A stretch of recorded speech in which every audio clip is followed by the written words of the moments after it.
ในยามบ่ายในวันนี้ ก็มีฟ้าฝนตกลงที่วัดสลีโสดาพระอารามหลวงถ้าทางลงมาตั้งแต่ประมาณเที่ยงป่ายจนถึงปัจจุบันนี้ก็ยังบ่หยุดบ่ยั้งเตื้อก็จุ่มเย็นไปด้วยน้ำฟ้าสายฝนพี่น้องท่านสาธุชนทั้งหลายแล้วก็ที่อื่นที่ไกลก็คงจะฝนตกเช่นเดียวกันโดยเฉพาะในตัวเมืองเชียงใหม่ในกลางวัดสา วันนี้ก็เป็นวันห้างวันดาบันโกนที่จะได้ไปกินไปทานในวันพรุ่งนี้เป็นวันเดือน12ดับ15 ค่ำ12ลง15 ค่ำคม2566บางท่านอยู่บ้านอยู่เฮือนก็เตรียมของกินของทานที่จะไปวัดในช่วงเข้าพรรษาในวันพรุ่งนี้แล้วก็เป็นวันทำบุญใหญ่ในช่วงเดือน12เหนือตัวยก็ฟังธรรมะไปทำการทำงานเตรียมของกินของทานเข้าวัดเข้าว่าอยู่บ้านอยู่เฮือนอยู่ต้งอยู่นาอยู่ให้อยู่สวนอยู่รถยานพาหนะก็มีโอกาสได้ฟังสื่อสารธรรมะจากสถานีวิทยุแห่งนี้ตลอด24 ชั่วโมงวันนี้ก็เป็นที่ฮู้กันทั่วประเทศทั่วบ้านทั่วเมืองทั่วโลกเป็นวันที่พระบาทสมเด็จพระบรมชนกาธิเบศรมหาภูมิพลอดุลยเดชมหาราชบรมนาถบพิตรต่อปวงชนชาวไทยในพระมหากรุณาธิคุณหาที่สุดบ่ได้ที่พระองค์ได้สวรรคตไปเมื่อวันที่13 ตุลาคมพุทธศักราช2500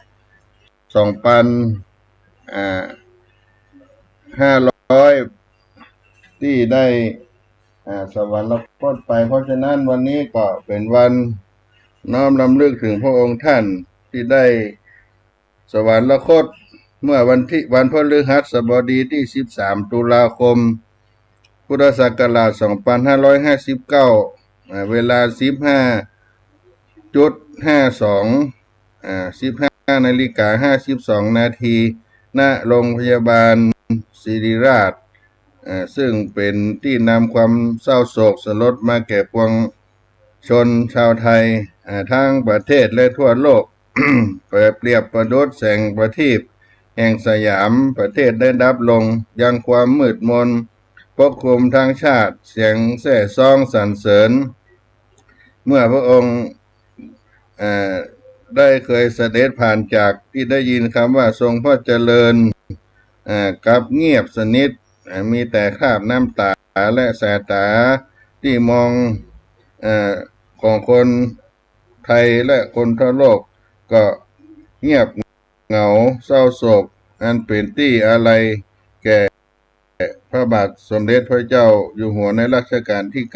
9เป็นอย่างยิ่งเพราะฉะนั้นวันนี้ก็เป็นวันที่ได้เวียนมาครบ7 ปีปีที่7ที่พระองค์ได้เสด็จสวรรคตไปหรือว่าสัตตามวัฏในรัชกาลที่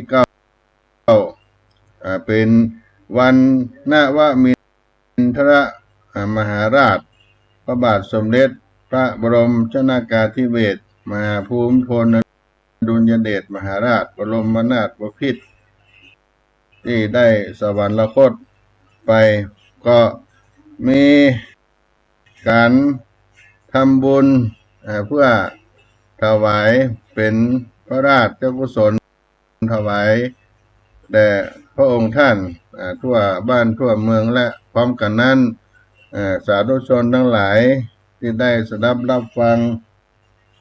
นำเอาสาระพระราชกรณียกิจอย่างต่างๆมาเล่าโอสู่กันฟังวันนี้ทางเสียงธรรมวัด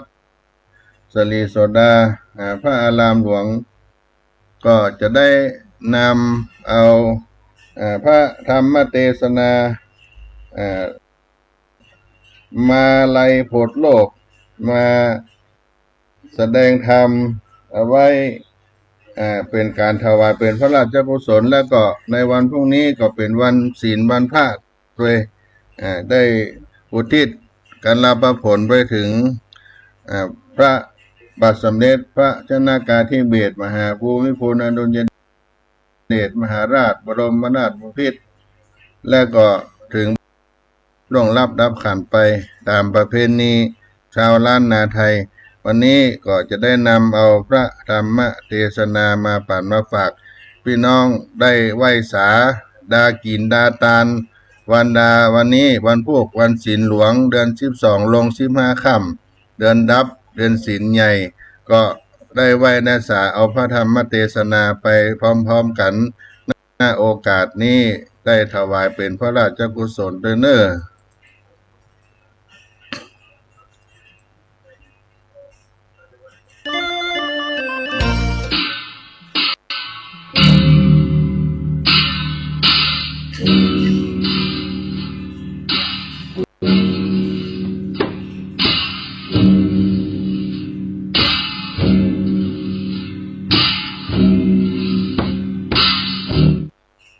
อะระหังสัมมา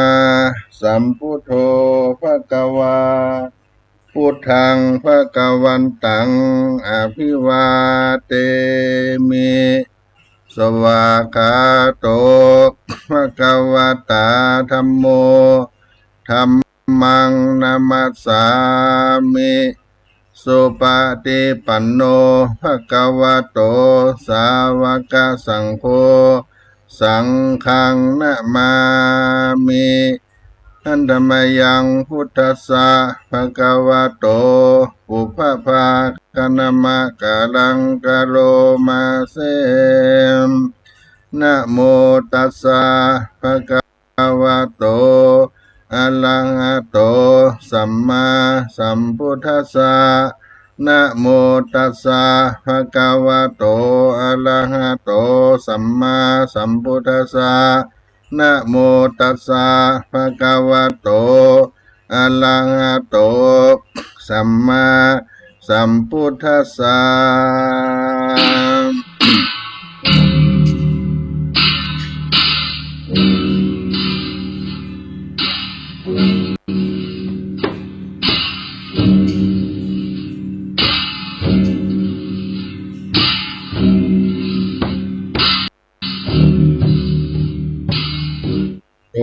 มาเลยมาหาพรหมตนองค์แอนพระต้องเต้นกระดานตองทำอันใดถ้าลัดถูกต้องตามก็แห่งนักพาดผู้ข้าน้อยนาฏขออาลาธนาธรรมธรรมัง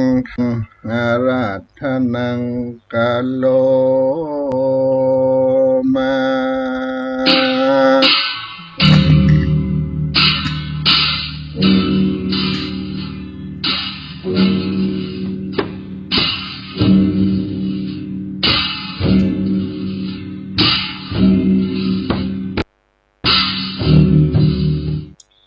นะโมตัสสะภะคะวะโตอะระหะโตสัมมาสัมพุทธัสสะสุรามหินิยังพุทธเศรษฐังนามิตุ พุทธกาตัสสะสังกัจจังธัมมัญจะสังคัญจานะมีตัวสักกาลจนะปะตังมาลัยญะนามาวัตถุปาลามัตตาวิจิตังอาราภิสังสัมมาเสติสัทธโวดุลาสาภุริสาทั้งหลายอาจารย์เจ้าตนแป้งกำปีมาลัยหันนี้หากดังไว้จา แก่คนและเทวดาทั้งหลายเพื่อฮือหายอนตาลายตั้งภายในและภายนอกทุกดาวขอบขันธสีมาโดยกำปีอันนี้และนาตาพัทธากาถาแห่งบาทอันนักปราชญ์เจ้าทั้งหลายเพิ่งรู้ดังจังวิสัชนาไปนานิเตอหน้ามีตัวผู้ข้าก็ไว้ยังพระนวโลกุตรธรรม เจ้าเก่าประการกับตังปริยัติธรรมดวงงามประเสริฐกับตังพระอริยสงฆ์ตนเลิศสินใสสะอาดตนปฏิบัติตามร้อยพระพุทธบาทศรัทธาเพื่อให้เกิดศรัทธาปราสาทะแก่กล้าแก่เจ้าโลกลาและเทวดาทั้งหลายและนามอติเตกาเลในกาละหันล่วงพ้นไปแล้วยังมีพระตนแก้วชื่อเทพมาลัยเจ้าก็อาสาไลบ้านอันหนึ่งชื่อกัมโพจกรรมมันอยู่ในเขตตัมปะในยติมันเป็นที่อยู่แห่งแก้วเจ้าทั้งสามประการและนามเอกาหาเถนเจ้าเตปะมาลัยก็เสด็จไกลบ้านฝูงเพศปะวิสิตัวเจ้าก็ไปสู่ในเขตโยมพิบาลหันแลเมื่อพญาโยมหันแล้วก็ไว้ตนแก้วเทพมาลัยแล้วจากกำไปว่ากาแต่เจ้าตนบุญมากเจ้าโกลูกจากประเทศเขตเด่นใดมานั้นจาจุมปุติปากาโตมหาเถรเจ้าเทพมาลัยก็ขานกำไปว่าเราลูกจากตวีมันมีกรรมพาธนามาไกลโปรดยังสัตหันตองนายมาลาจาอาหาตินั้นพญายมราชก็ย่อมืออภิวาทวันตามว่ากาแต่พระบุญนาโตนุงอาจหันว่ามนุษย์ชาติจมปูเขายังดูกะทำบุญหรือกะทำเปสข้าบจากเมืองกลก็ปาเอาตนมาสู่ในอบายก็ยังมีหลายเหลือล้นเขาก็ผ่าทันนาไข้พ้นจากทุกข์โทษใดเสวยสุขจอยโจดเกยบานโดยเตจาบุญสมปานแห่งพระเป็นเจ้าและนาทีนั้นมาเถนเจ้าเทพมาลัยก็เสด็จข้าไกลไปสู่อบายก็หันสัตว์นรกดังหลายมวลมากในทาลงวิบากนานาตามกรรมตายแล้วกรรมกายเป็นตัวดังเก่าไฟฟองเอาอยู่คืนวันเป็นหมอกควันนรกใหญ่อุสุทานนรกใจสามานโลหะกุมพิหารใจจ้าวิตรณีไฟลุกลาเป็นเปลวสังคาตานรกเป็นดังเหี่ยวไฟไม่เดือดอเวจีร้อนบ่เหือดดังควงไฟโลลุวานนรก สัตว์เป็นไปหลายเยื่องสัตตานาโลกเป็นดังเครื่องกงจังวิริยะนันนานักบ่เศร้ามหาเถนเตพระมาลัยเต้าว่ามีใจมักใครโพดสัตว์ใดพ้นจากทุกข์โทษในอบาย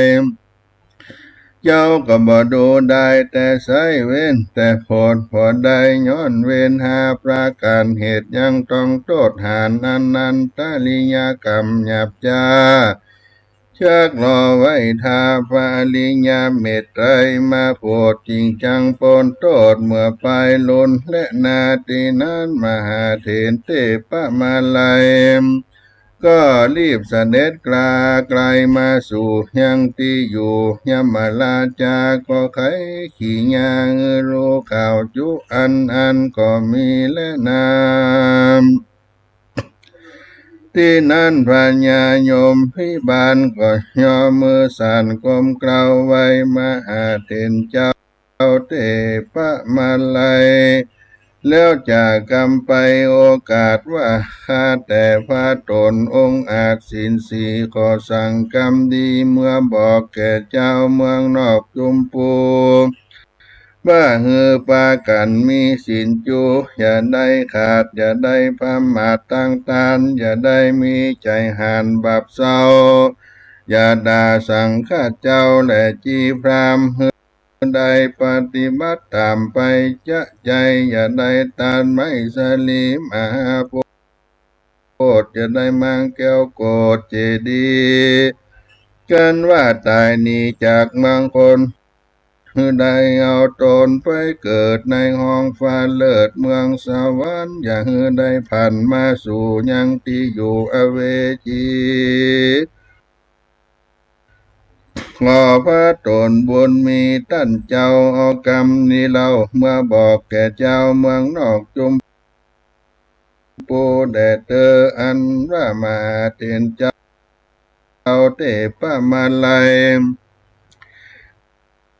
ได้ยินกรรมไขแห่งพญายมราชก็รีบเสด็จมาโดยลวงอากาศก็มาสู่อาวาสวิหารตนก็ลนลุ่งเจ้ามหาเถรเจ้าก็ถือเอาบาทลงพายอมขาดปริมณฑลแล้วเสด็จโหนไปสู่บ้านโพจันนกามมันเป็นที่อยู่แห่งแก้วเจ้าทั้งสามประการก็บินติบาตติหันแลมนุษย์สามก็นาคนตั้งหลายหนุ่มเท่าเขาหันมาหาเถรเจ้ามาปินดิบาตก็ปากันโอกาสยอตานยังพิกาหารเข้าน้ำบ่ขาดผ้าจุผู้ยิงใจตีนั้นตนบุญผายมาเต็นเจ้าก็โอกาสเล่าจันจาวโนลาอุปสกะอุปาสิกาเฮยมวลหมู่เราได้ไปสู่อบาย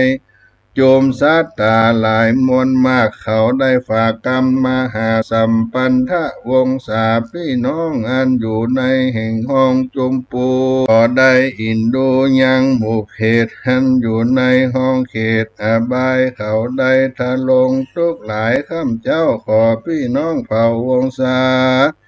ก็ทำบุญมาหาหยาดน้ำอุติสามากรรมพ้นจากตังทุกข์ยากในอเวจีขอบุญมีได้ส่งโยได้เกิดเมื่อบนยังไตไปแทบไตตนอินตาผ่องเพียวได้ปูจาพระเกศแก้วจุลามณีสลีมหาธาตุอย่าได้ขาดจุวันสินแด่เติมว่าอันแล้วพระตนแก้วก็รีบขึ้นมาสู่ยังที่อยู่วิหารตนก็มีวันนั้นแลแต่นั้นไปคนต่างหลายหนุ่มเท่ากันได้ฟังมาเต็นเจ้าบอกกล่าวรู้ข่าวกองดีก็ปากันเว้นหนีตั้งหยาบจ้าก็ปากันตั้งนาตานบอกขาดหลังน้ำหยาดอุติสบุญ ไปหายังหมู่อันเป็นสัมปันทะวงศาอันใดตายไปเป็นเพศอยู่ในห้องเขตอบายเพศต่างหลายได้พ้นจากต่างทุกข์ยากรีบเดียวปันเขาก็ปากันมวลหมู่รักษาศีลอยู่ฟังธรรมหลีกเว้นยังกรรมมันถอยก็ได้สุขชื่นจ้อยทุกคืนวานก็มีวันนั้นแลนามนิธิตาขีเงินกล่าวยังมาลายจาตากะอันยอแควบก็บังกรมสมเล็ดเสด็จ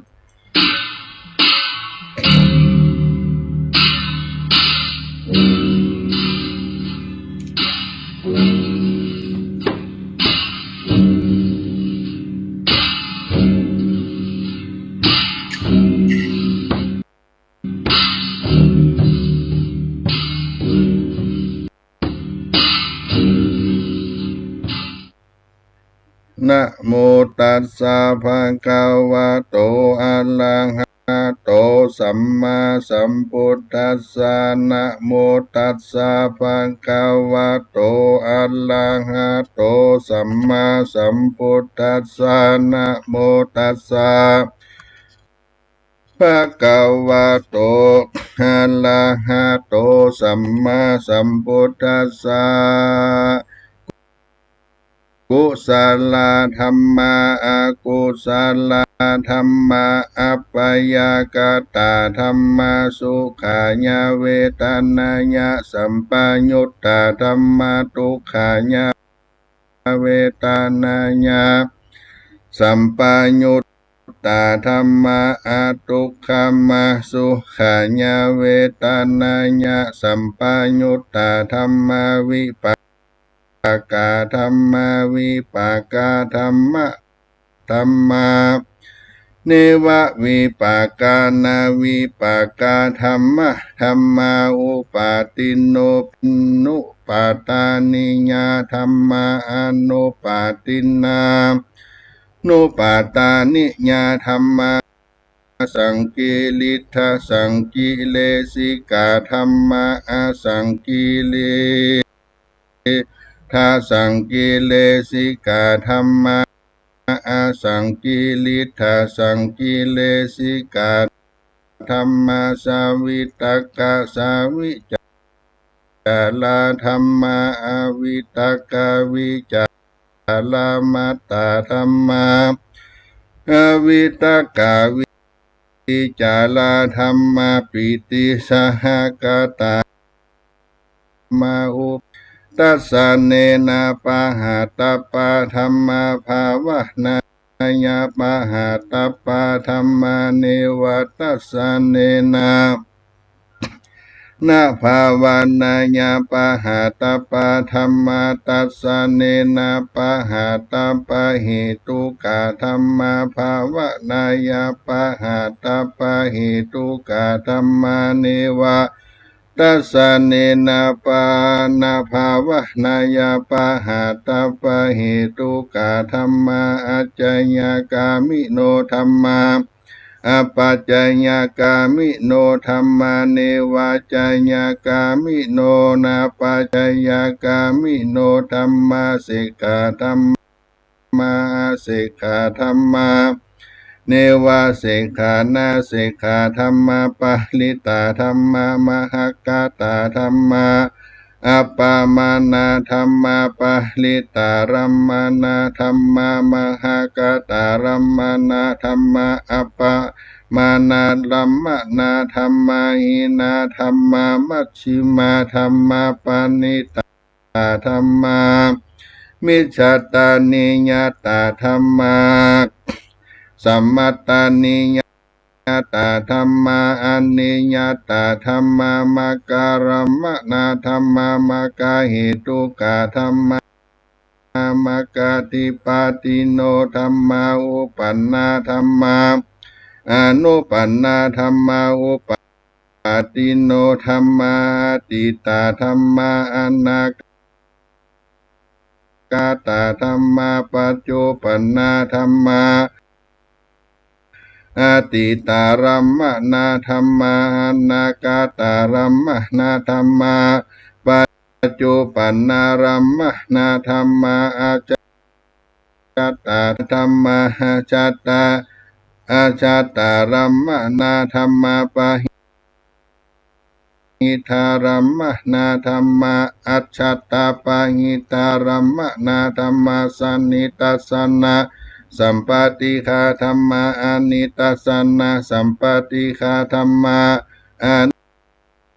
นิตัสสนะปฏิฆาธัมมาเหตุปัจจยโยหรัมมณปัจจยโยอธิปติปัจจยโยอนันตระปัจจยโยสัมมันปัจจยโยอัญญมัญญปัจจยโยนิสัยปัจจยโยอุปาณิสัยปัจจยโยปุเรชาตปัจจยโยปัจฉาชาตปัจจยโยอุปาปัจฉาชาตปัจจยโยอาเสวนาปัจจยโยกัมมปัจจยโยวิปากปัจจยโยอาหารปัจจยโยอินทรียปัจจยโยชานะปัจจยโยมัคคะปัจจยโยสัมปัญญุตตปัจจยโยวิปัญญุตตปัจจยโยอธิปัจจยโยนาทิปัจจยโยวิกาตาปัจจยโยอวิกาตาปัจจยโยกาลสันตังปัตตังอภิสาเมจจาสโกอุจูจาสุหุจูจาสุวาโจจัสสามุตุหันนาติมานิสันตุสะโกจาสุฟาโลหุกาวุติสันตินทรดิโยจานิปะโกจาหปะกะโปอาปากะโพอุกุเลสุอานานุขิโทนาจาขุทังสมาจาเลกินจีญีนะวินโยปาเลอุปาวัตตัยยงสุขิโนวาเขมิโนโหตุสะเปสัตตาภาวันตุสุขิตาตาเยเกจิปานาภูตติตาสาวาทาวะราวาอันนาวะเสสาติขาวาเยมหันตาวามัชชิมารัสสะกาหานุกาทุลติทาวาเยจะอาติฐานเยจะทุเลวะสันติอวิทุเลภูตาวาสัมภเวสีวาสเปสัตตาภาวันตุสุขีตัตตานาปโลปาลังนิกุเปทานาติมันเยทากัตถาจีนังกินจีพยาโลสันนาปฏิฆะสัญญานัญญามัญญาสตุกามิฉายามาตาญาฐานิยังพุตตังหายุสาเอกาปุตตะมนุลเขเอวัมปิสัพพะภูเตสุมานะสัมภาวะเยอัปปาลิมานังเมตตัญจาสัพพะโลกัสสมิงมานะสัมภาวะเยอัปปาลิมานังอุตังอโตจติลิญัญจาสัมปตังอเวลังอาสาปตังนิทันจาลังนิสินโนวาสัญญาโนวายาวัตตาสาวิคาตามิโตเอตังสติงอติทายาพระมะเมตังวิหารังอิทามาหุติตินจาอนุปกรรมสีลาวัตสาเนนะสัมปันโนกาเมสุวินัยเกตังนาหิจตุกัปปะไสยังปุนาเลติติกาลานิยะเมตตาสุตังอันตมายังปฏิทานาคาทายโยปนามาเสยาเทวตาสันติวิหารวาสินิทุเปคะเลโพธิกาเลตาหิงตาธรรมาตาเนนะภาวันตุปูจิตาโสติงกาลนเตทาวิหารมันดาเลเทลามัจจาเทลาจามัจจานาวากาจภิกขโวสารอามิกาตานาปฏิอุปัสสกากามาจเตสานิกามาจอิสลาสปานา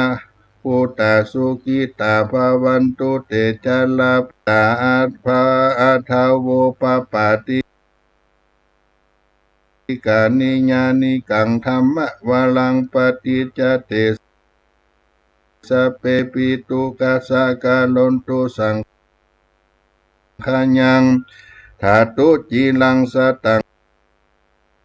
ธัมโมธัมมะทาลาจะปุกาลาสังโฆโหตุสัมมาโกวะอันตุสัทธัมโมสัพเพปิธัมมะจาลิโนบุติงสัพพะปุณณยามะธัมเมอริยปเวติเตปัสสันนาโหนตุสัพเพปิปานิโนปเวชันโตกาเลเตโวปวัสสตุวุธิภาวายาสัตตานังสมิตังเนตุเมทะนิงมาตาปิตายามาตาปิตาจาอัตตาจังนิจังละกันติพุทธกังเอวังธัมเมนะราจาโนปัจจังราคะดิวะหาปุลาปลิบุเรนติสากลังเอวะเมวะอิโตตินังเปตานังอุปกัปปติอิจิตังปฏิตังตุมหังคิปะเมวะสมิจันโตสัพเพปุเรนโตสังกปาจันโตปันนะละโสญาถามะนิโจติละโสญาถาอัญญัญจะโขตากินาตินะสังคัมหิโสปฏิติตาติกาลตังหิตายาสตานาโสอุปกปปติโสญาติธัมโมจะอัญญังนิตาสิโตเปตานะปุจจาจักตาอุนาลาภลัญจะภิกขุนามโนปฏินังตุมเหหิปุญญังปสุตังอนาปกันติภาวตุสัพพมังคลังละขันตุสัพพเทวตาสัพพพุทธานุภาเวนะสัตตาโสธีภวันตุเตภวตุสัพพมังคลังละขันตุสัพพเทวตาสัพพธัมมานุภาเวนะสัตตาโสธีภวันตุเตภวตุสัพพมังคลังละขันตุสัพพเทวตาสัพพสังฆานุภาเวนะสัตตาโสธีภวันตุเต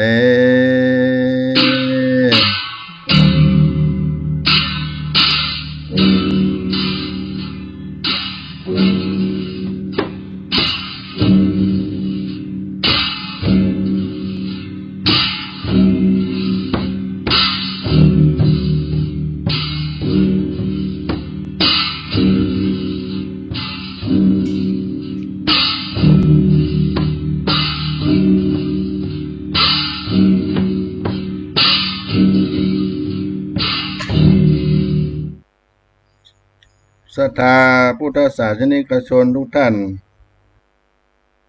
อาตมาภาพก็ได้นำเอาพระธรรมเทศนาที่เป็นธรรมอุทิศส่วนกัลปผลไปให้กับผู้ที่ได้ล่วงดับขันไปและได้เป็นโอกาสครบรอบวันสวรรคตในพระบาทเบศมหาภูมิพลยเดชมหาราชบรมนาถบพิตรในสัตมวัฏเป็นปีที่7ในการสวรรคตของพระองค์ท่านในรัชกาลที่13 ตุลาคมวันนวมินทรามหาราชก็ได้สวดพระพุทธมนต์มาติกากรณียเมตตาสูตรเทวตาสูตรและก็ได้ให้ญาติโยมในอุทิศส่วนน้อมรำลึกน้อมเก้าน้อมรำลึกในพระมหากรุณาธิคุณในพระบาทสมเด็จพระชนกาธิเบศรมหาภูมิพลอดุลยเดชมหาราชบรมนาถบพิตรในรัชกาลที่ ขอพระองค์ทรงเสด็จสู่ได้สวรรคาลัยสถิตมั่นในชากา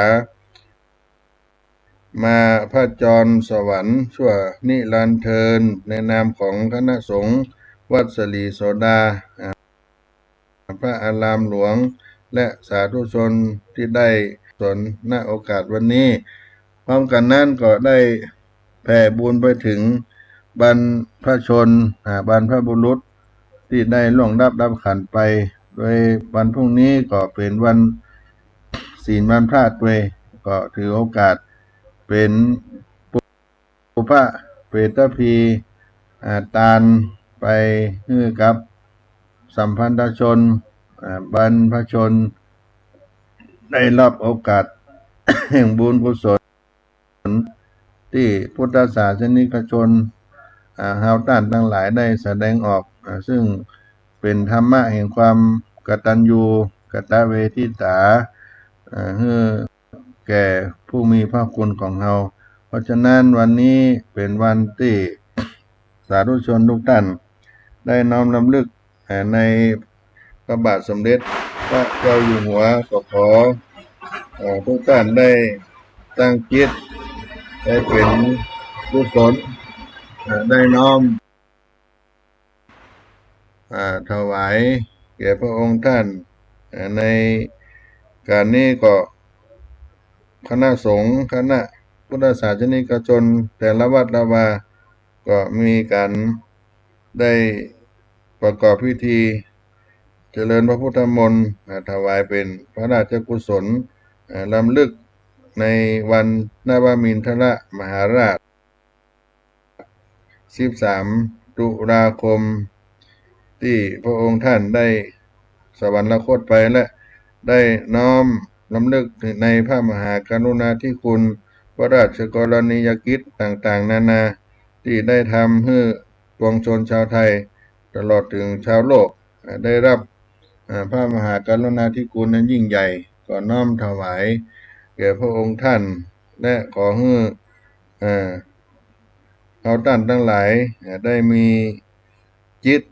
เป็นสิ่งที่รำลึกน้อมไปถึงเมื่อ7 ปีที่ผ่านมา13 ตุลา 59เป็นวันสุดเศร้าวิปโยคไทยเศร้าโศกทั่วแคว้นแดนสยามข่าวสิ้นพระชนองค์ภูมิพลผู้ลือนาม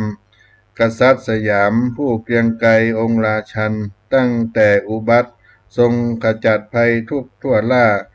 ทรงอุบัติมาเพื่อคนไทยเป็นแม่นมั่นขจัดทุกบำรุงสุขสารพันทุกสิ่งสรรทุกหยาดเหงื่อเพื่อคนไทยพระองค์จากไปสู่สวรรคาลัยเหมือนสายฟ้าพิฆาตมาเหล่าพระสงฆ์นิกรสลบสลายน้ำตานองทั่วแคว้นแผ่นดินไทยเสียงพิไลลำพันดังก้องโลกาอานิจจาความสัจจริงแห่งพุทธะเป็นวัฏฏะแห่งชีวิตมิพ้นหนาทุกชีวิตมีเกิดและตายในสังสาราแม้พุทธามิอาจพ้นได้ทุกตัวตนขอจงเสด็จนิวัตกับณสวงสวรรค์ณทิพยวิมานสลานเทินก็ขอถวายเป็นพระราชกุศลรำลึกในพระมหากรุณาธิคุณมหาบพิตรบรมธาตุบพิตรชนากาธิเบศรพระภูมิพลอดุลยเดชมหาราชได้สู่สวรรคาลัยด้วยเทินก็ได้นำเอาสิ่งที่เป็นการแสดงออกซึ่งความกตัญญูกตเวทิตาธรรมวันนี้ในนามของสารธรรมวัดสลีโสดาพระอารามหลวงได้มาพบพี่น้องท่านสาธุชนแล้วก็วันพรุ่งนี้ก็เป็นวันศีลหลวงศีลใหญ่ก็ไปทำบุญที่สำคัญก็เป็นการปุพพะเปตพีทำอุทิศให้กับผู้ล่วงลับขันไปเป็นวันเดือน12จะจะเสี่ยงไปเดือนเกี่ยงก็จะออกเรือแถม15 วันก็จะออก วัดษาแห่งฤดูฝนก็กินต้านกันไปรักษาประเพณีอริยะประเพณีวัฒนธรรมโดยเฉพาะสังคมล้านนาไทยของเราเมื่อมันได้อยู่ผู้พระพุทธศาสนาไปเป็นบุญกุศลที่เราได้ทำอุทิศเป็นกรณีพิเศษให้กับผู้ล่วงลับเราขันไปตามที่ได้รู้กันได้เอาเรื่องของพระเจ้าพิมพิสารได้มาเป็นตัวอย่างที่ได้ทำบุญให้กับพระประยุรญาติได้พ้นจากวิบากแห่งความเป็นเปรตบำรุงบุญกุศลในพระพุทธศาสนาได้หลั่งน้ำทักษิโนทกขอบุญทานทั้งหลายไปให้แก่สัมพันธวงศาพระประยุรญาติของพระองค์ก็ได้พ้นจากทุกข์ยากเข็นใจได้ขอให้สาธุชนทั้งหลายที่ได้ทำได้กินได้ทานก็ได้รับบุญกุศลเป็นประการฉะนั้นวันนี้ขอให้ทุกท่านได้น้อมรำลึกถึงในพระบาทสมเด็จพระเจ้าอยู่หัวพระชนกาธิเบศรบรมนาถบพิตรผู้เป็นมหากษัตริย์ผู้ยิ่งใหญ่ที่เขาได้รับสุขรับมหากรุณาธิคุณแห่งพระองค์ท่านเป็นวันนวมินทรมหาราช13 ตุลาคมสัตตมวัฏครบ7 ปีของวันสวรรคต